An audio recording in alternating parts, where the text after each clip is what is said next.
The FAA managed to step in it a few weeks ago. They managed to argue themselves into a corner in federal court. By trying to force an issue with one flight operation in Florida, they managed to get a ruling that simply states that a whole lot of flight instructors can't earn a living by, well, flight instructing. We're going to talk about what this means for flight instructors, for experimental aircraft owners, regular flight instructors, sport pilot instructors, and even paramotor flight instructors. And we're going to do that right now.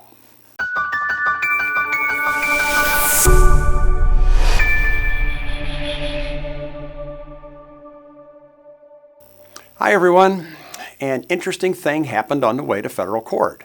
The FAA wanted to make sure that a Warbird flight training operation went through some special hoops in order to train in Warbirds. You know, those antique, mostly World War II era aircraft. The training operation refused. The FAA took the company to court, arguing that under Section 91.315, no person may operate a limited category civil aircraft carrying persons or property for compensation or hire. And since the aircraft in question is a limited category aircraft, it could not be operated for training. The Federal Court of Appeals agreed and stated that the aircraft is not certified for paid flight instruction and substantial evidence supports the order. And then they said, instead, Warbird, that's the company's name in Florida, argues that Section 91.315 does not prohibit paid flight training. We disagree. A flight student is a person.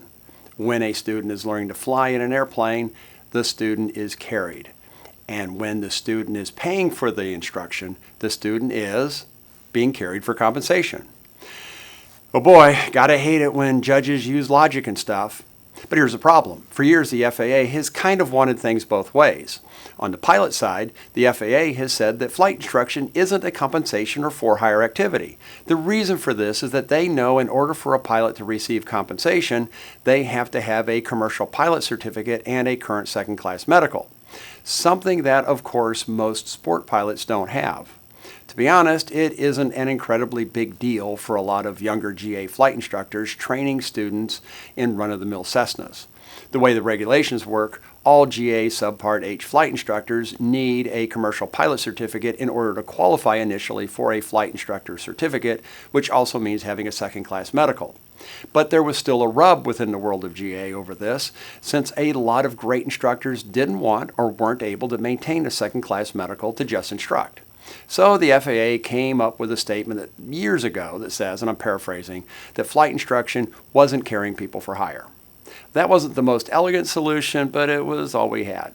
And just as there is a pilot side of the FAA, there is also an aircraft side of the FAA. That part of the FAA says that experimental aircraft can't be flown for compensation or hire, including flight instruction.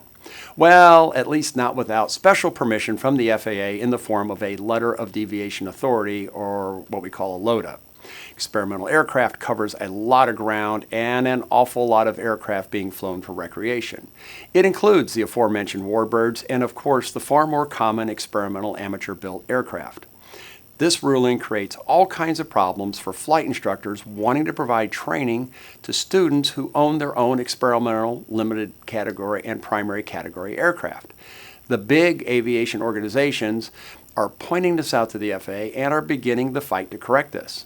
Here are the points they have already made to the FAA.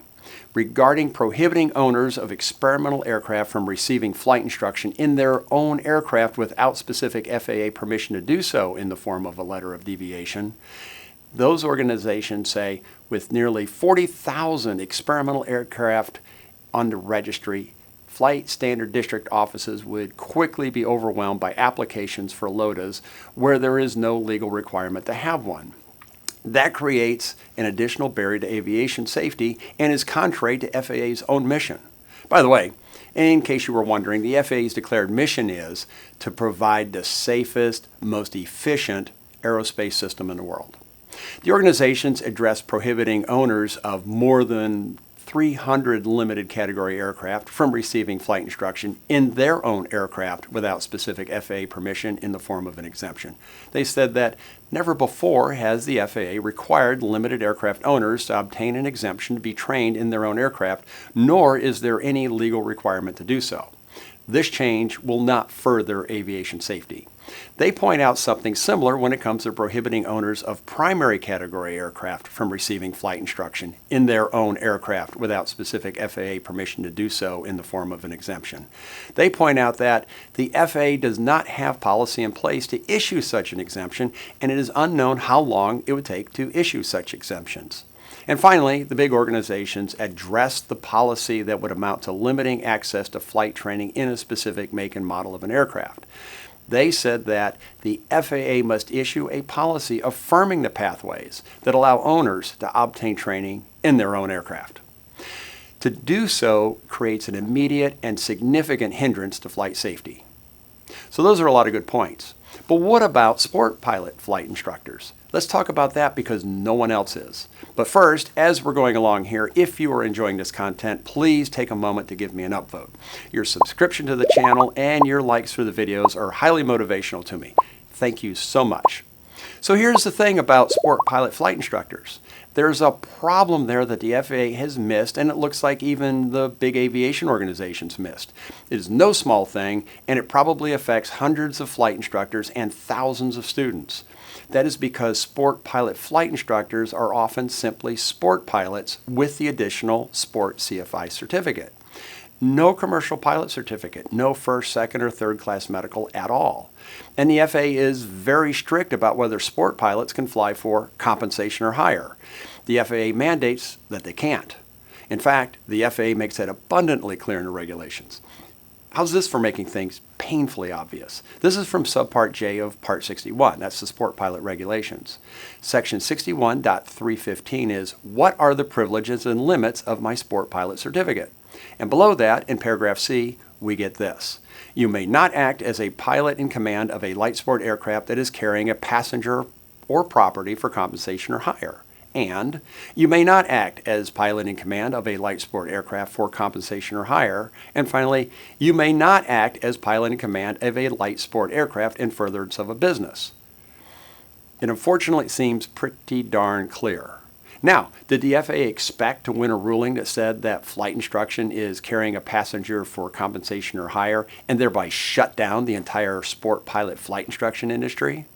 I don't think so, but it sure looks like that is exactly what might have happened. It seems to get worse, too. Does this ruling mean that the best of the GA flight instructors, you know, those seasoned instructors who don't have a second-class medical anymore, are those guys out of business, too? Now, there is a solution, at least for the FAA's sport pilot problem. LAMA and USUA have written the FAA and proposed additional language to both the GA flight instructor regulations and the sport pilot flight instructor regulations. It's really pretty simple. We just want the FAA to include language saying that flight instructors have the privilege of providing flight instruction for compensation or hire. Pretty simple, huh? Of course, there was a little more to the letter, but really surprisingly not that much more. Now let's talk about ultralight instructors. I know I have a lot of audience members who are powered paraglider pilots, and those of you may be wondering if this ruling has anything to do with the two-seat training exemptions that you or instructors you know are training with. Well, it may.